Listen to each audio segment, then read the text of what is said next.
Now, I want to be very clear. Yes, I am a Vancouver Canucks fan who was clearly cheering for the Canucks to take out the Oilers in 6 or 7 games in the last round.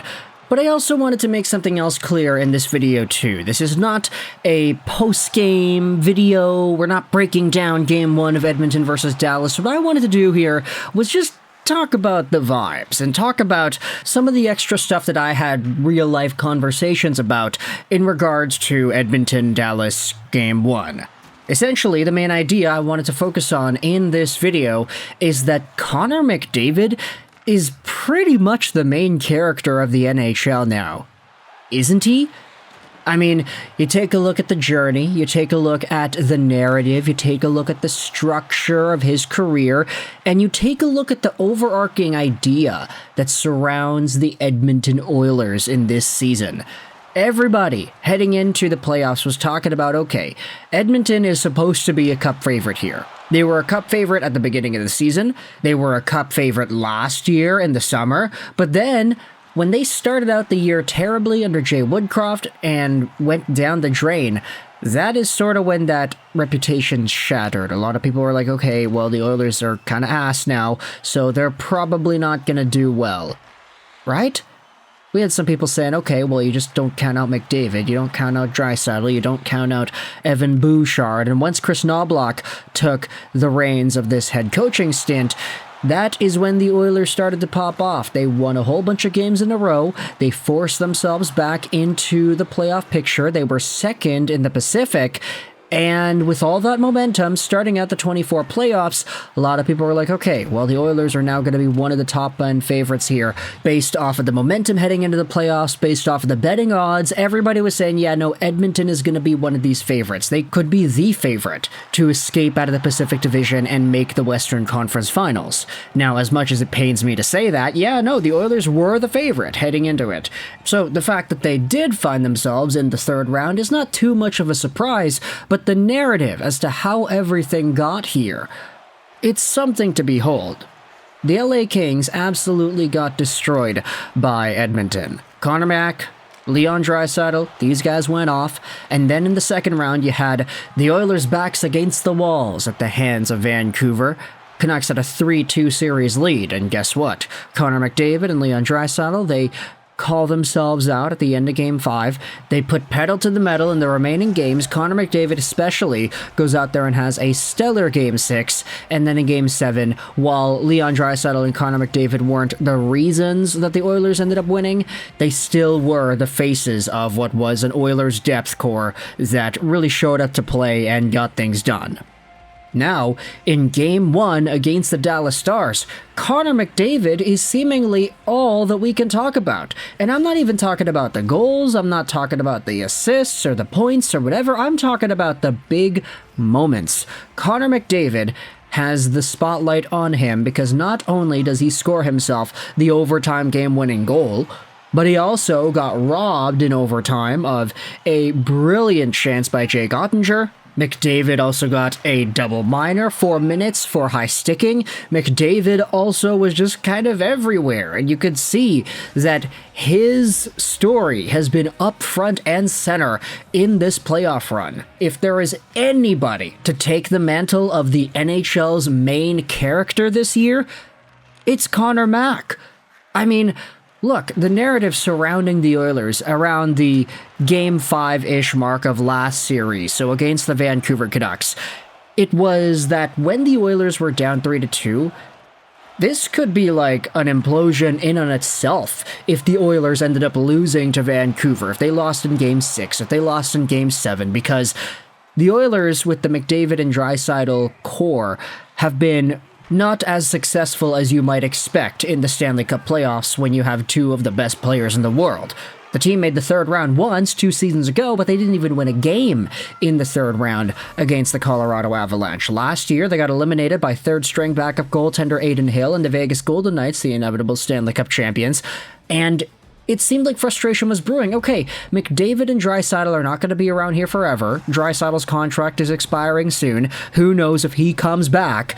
And with this in mind, the repeated failures, the repeated expectations not being fulfilled, how you have the best player in the world and not really much hardware to show for it. Sure, the guy himself is getting all these awards. He has so many Harts and so many Art Rosses, and he's bound to get a few more before he retires. But Connor Mac, not being a part of any winning championship team, was going to haunt the Oilers for as long as they stayed out of that third and fourth round of the playoffs. Now, I'm not saying they're going to win this series against Dallas off of one game. I'm just saying it's a great start. And what's that statistic? Like 2/3 of the teams that win game one in conference finals end up winning or whatever? Like, I don't know. I mean, I predicted Edmonton in 7 anyway in this series in our pre-series review. But I also wanted to talk about something else here too. Like, yesterday I had hockey, so I was going out and about, chatting with some friends. We were talking about the Canucks. We were talking about the series going on now, you know, Edmonton, Dallas, Florida, New York. And it was interesting to me because a lot of people in my circle are, of course, from Vancouver. We're from Richmond, we're from Coquitlam, we're from all over and just kind of, you know, here in this area. As much as it pains Canucks fans to see the Edmonton Oilers advance and do well, and the Canucks to get eliminated, I was kind of surprised to see that not everybody is as bitter and hateful as I am. Not too many people are going out there and saying, yeah, no, I don't want the Oilers to win because they eliminated us. Like, there are some, of course, like, you're never going to get rid of that emotion, but a good chunk of people in my circle were like, yeah, I'm kind of wanting the Oilers to win, just because Canada, you know? Like, get a Canadian team in there, even if it's Edmonton, let's go. Go Edmonton. And that, I thought, was super interesting because while it is true that a lot of Canucks fans are probably bitter about this, I'm starting to feel like that idea is presenting itself more and more as the dust settles, as the Canucks and Oilers series leaves our conscious mind. And for the rest of Canada, who aren't Canucks fans, it might be a lot easier to go out there and say, yeah, okay, I want the Oilers to win. Like, they're Canada's team, right? They're the last one remaining. So with this in mind, I mean, no matter the reputation or no matter your thoughts on Connor McDavid diving or Leon Draisaitl being pissy or whatever, we recognize they're very talented players. With this in mind, though, and with all the stuff about Connor McDavid, the robberies, the penalties, the game-winning goals, the impact he has on the game, and the spotlight that seems to follow him around, not just in terms of our viewers' experience, but in terms of the action of the games, this guy, Connor McDavid, is the main character. He's him. And I want you to let me know your thoughts in the comments section below if this crazy rambling of a video actually makes sense. Because I'm slowly starting to sense that this is going to be the year. I don't know. Like, every year there seems to be a narrative, right? I think the strongest narrative that we saw, like 2018, it was Alex Ovechkin. The guy's gonna get his chip, and he was gonna score all these backdoor tap-in one-timers from Nick Backstrom to get it on the board and to get that cup, and he did that. And then in 2019, I'd say it was like Ryan O'Reilly and Jordan Binnington, the two studs who came out of nowhere for a team that was last in the NHL and overcame all the obstacles to win the Stanley Cup. And Jordan Binnington was a rookie that year.